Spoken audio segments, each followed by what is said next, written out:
possível que a gente tenha perguntas aqui que sejam algumas das que você já respondeu, tá, no seu PowerPoint, Newton, mas é bom que a gente reforce então a resposta com alguma explicaçãozinha mais particularizada aqui para quem enviou a pergunta. Vamos lá. Aqui é a pergunta do Antônio Carlos dos Santos Oliveira, da Polimodal Logística e Transportes Limitada.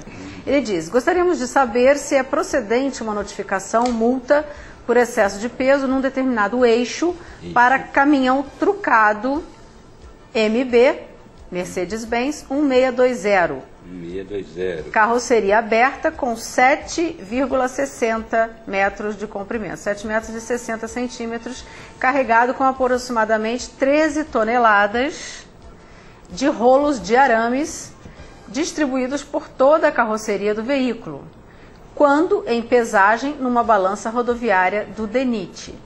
Ele quer saber se com essas características é procedente a notificação multa numa pesagem de balança do DENIT. Se a balança está... Deixa eu só complementar aqui. Existem recursos aplicáveis para esses casos? Ou uma vez um eixo tenha indicado excesso de peso, fatalmente caracteriza a multa? Já foi também comentado aqui, né? Ele só não disse quantos eixos tem o caminhão deles. É o caminhão trucado MB. Trucado.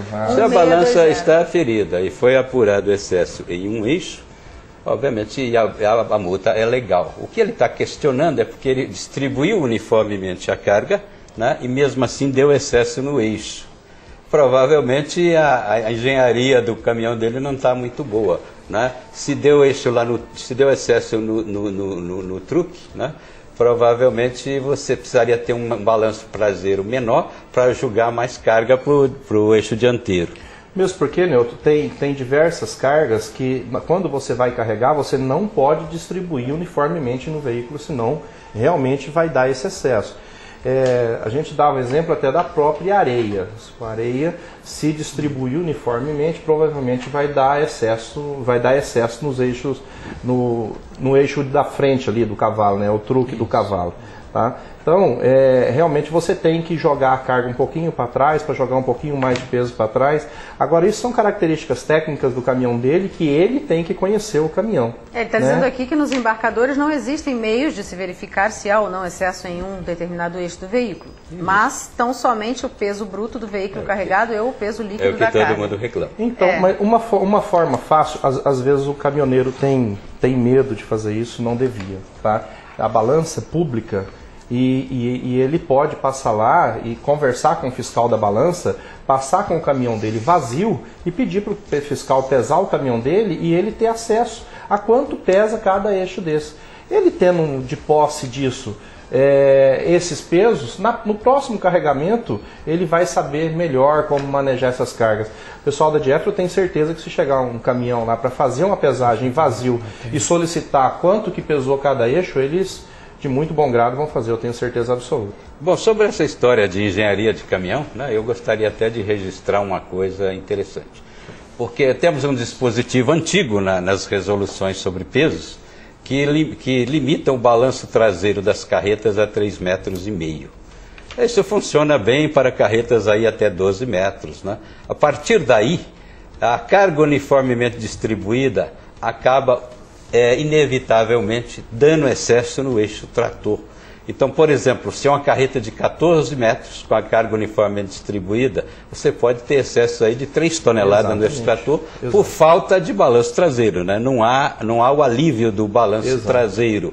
Então, neste caso, mesmo que ele vá com as 27 toneladas, ele vai ter excesso, né? Ele teria que reduzir muito a carga para acertar a distribuição por eixo. E é um problema difícil de resolver, porque o balanço é limitado por uma questão de segurança, né? Para que numa curva a traseira não invada a faixa vizinha. E ela não pode passar de 3,5 metros. E a única maneira que ele tem de acertar isso é realmente reduzindo muito o peso bruto. Se ele insistir no peso bruto legal, ele vai acabar tendo excesso por eixo. Eu lembro que uma vez nós demos até no Contrão anistia para aqueles caminhões que tinham feito 4,20 metros ilegalmente para conseguir uma melhor distribuição de carga. Mas na resolução 210 isso continua limitado a 3,5 metros. Nós temos ainda pelo menos 3 perguntas que já chegaram aqui agora também. Uma delas, inclusive, foi a ligação do Ademir, do Rio Grande do Sul. Ele passou a pergunta por telefone, mas nós estávamos com outro participante ao vivo por telefone. E a dúvida dele é o seguinte, refere-se a excesso, concentração de peso em uma pequena área. Na resolução 211, artigo 7, permite com peso superior a 57 toneladas. Sem dúvida. Hoje estão sendo transformados bitrem de 7 para 9 eixos com comprimento de 19,80 e rodando 24 horas. O que fazer quando a lei não é clara e permite essas exceções? Olha, a resolução 211, ela é bastante clara. Passou de 57 toneladas, precisa ter pelo menos 25 metros de comprimento. Havia, sim, aqueles bitrens antigos, né, que a Maria Helena lá no DR liberava com 19 metros 80, 74 toneladas, nem eram bitrens, eram rodotrens, né? Aqueles rodotrens antigos, que aí sim ficou a critério de cada órgão de trânsito dar ou não autorização para que eles continuassem circulando. O que eu sei dentro do DR de São Paulo é que a doutora Vânia, que é a diretora dessa área de operação, ela não dá autorização para esses bitrens de 19 metros e 80. Aí depende da autoridade com jurisdição sobre a via. Ela poderá dar ou não, mas só para os bitrens antigos, para os veículos antigos, né? As combinações antigas. As que forem fabricadas a partir da 210 tem que ter no mínimo 25 metros, de 25 a 30 metros. E a gente tem também aqui a participação da Polícia Rodoviária Federal de João Pessoa, né, Exaú, e a questão é a mesma que o Newton acabou de responder agora, então a gente agradece a participação também, deixou até o telefone aqui, mas fala também sobre isso, os 19,80, a resolução 211 do CONTRAN. Já expliquei bem qual é a situação. Então, obrigada pela participação também.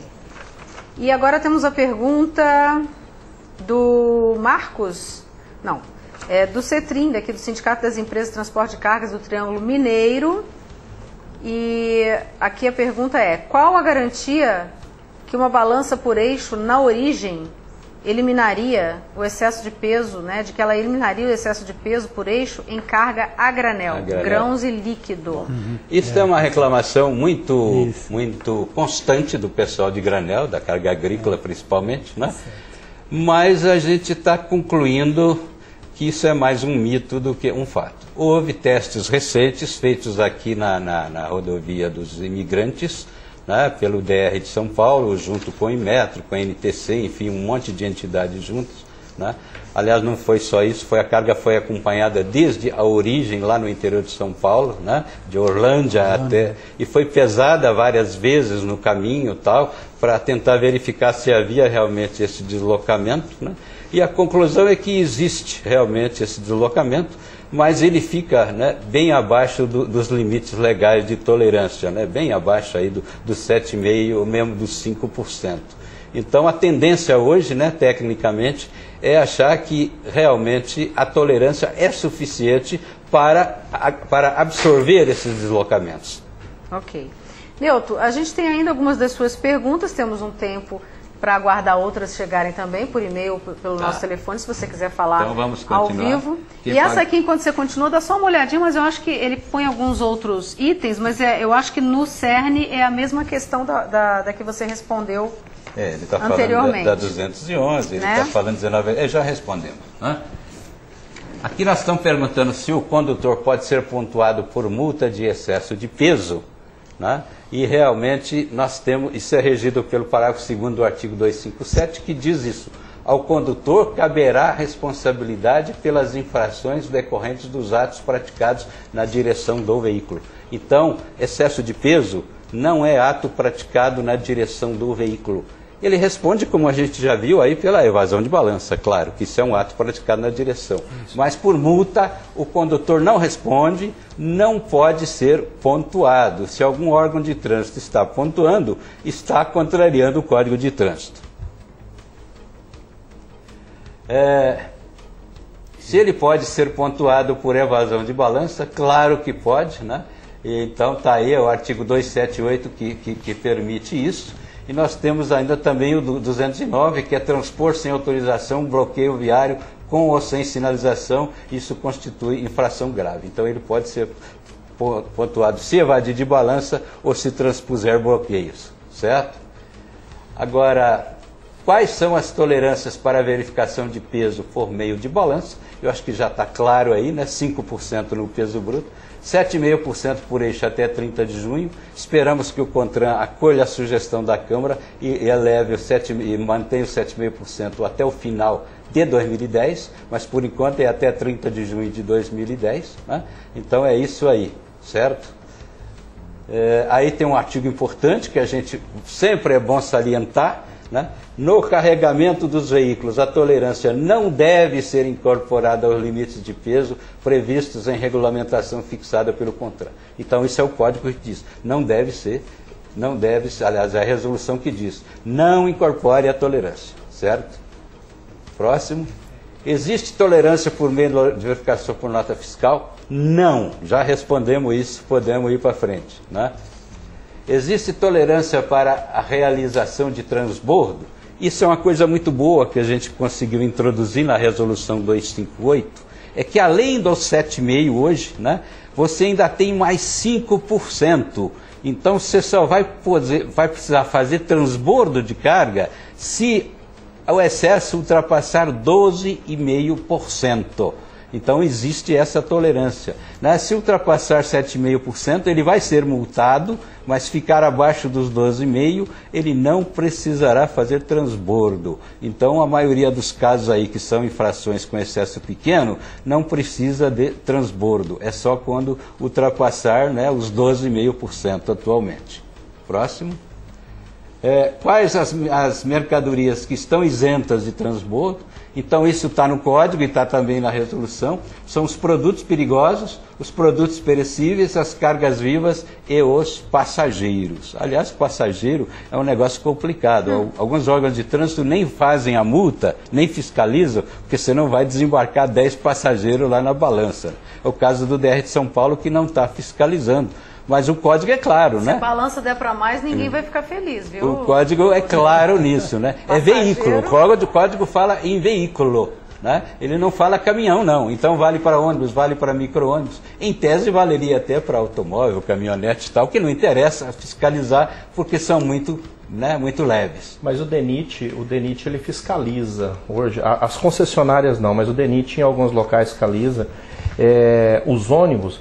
E aí você vai tirar o excesso não fazendo o passageiro descer, claro, mas tirando aquela carga de encomenda expressa que o ônibus aproveitou para agregar um pouco mais de lucro e colocou no bagageiro. E é essa carga que dá o excesso, o passageiro com as malas dele dificilmente vai dar excesso. Porque existe um chororô aí do pessoal de ônibus, né? O lobby do ônibus, que diz o seguinte: bom, mas o passageiro pesa em média 70, 80 quilos e tem uma legislação que diz que eu tenho que aceitar 40 quilos de bagagem e daqui a pouco, né, ao invés de 48 passageiros, eu sou obrigado a transportar só 30, porque, né, o ônibus já sai de fábrica com excesso de peso vazio, certo?